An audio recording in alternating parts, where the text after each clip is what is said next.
சொல்லுக்கு முருகா, உந்தன் அருளன்றி உலகிலே பொருளேது முருகா.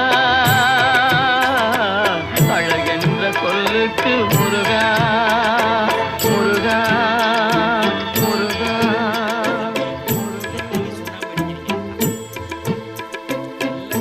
என்ன சாமி நெத்திக்கு சுண்ணாம்பு அடிக்கிறீங்களேன்ட்டான். நம்மளா இருந்தா கோவப்பட்டிருப்போம்.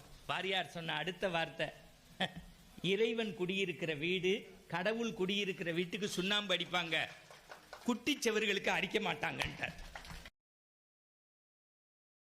Download ShareChat.